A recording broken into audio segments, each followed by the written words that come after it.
рано, плюс разные страны. Вечера коротаю, самогон и гитара. Сочиняю песни. Может быть, приедешь и заберешь свой оркестр. Вспомни наше детство, как нам было весело вместе. Те вечера деревенские, не было охраны, когда ходили мы на танцы толпою. Ведь я был для тебя стеной и опорой, самый влюбленный, надежный и верный поклонник. И вот все стены в постерах твоих, одно любимое совместное фото на память. И деревенский парень в ожидании с тех пор, когда ты уехала. Моя Эдит Пьеха.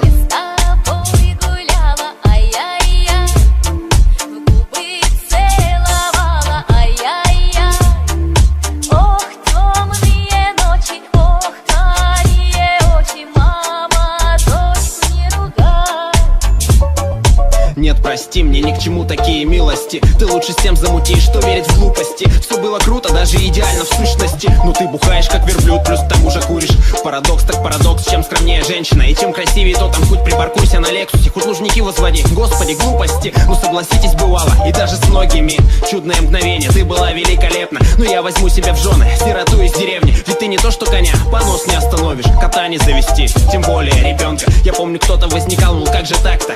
Кувыркаются с моделями, а в женах кухарки. А мне хоть без ноги, да хоть с головой лося. Главное, чтобы любовь, дети и тихо жилось, йоу.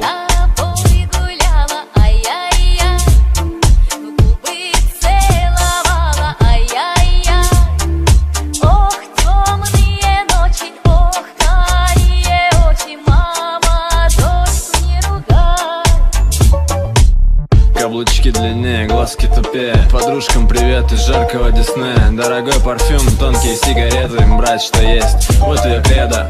По жизни ноль, высшего нет и не надо. Развести на 100, научилась детсада. Но есть проблема, она живет в деревне. Автостопом до Москвы отсюда не уехать. Хотела стать дипломатом, но вокруг наркоманы. Мама, буду к утру, писала губной помадой. Ночь темная, очи карие. С подругами под ручку по улице Центральной. Меня ломает, детка, что ты со мной играешь. Гасишь мой огонь и тут же зажигаешь. Знаешь, я смотрю на тебя, как бык на красное. Но мне 40 лет и мой лимузин этот трактор.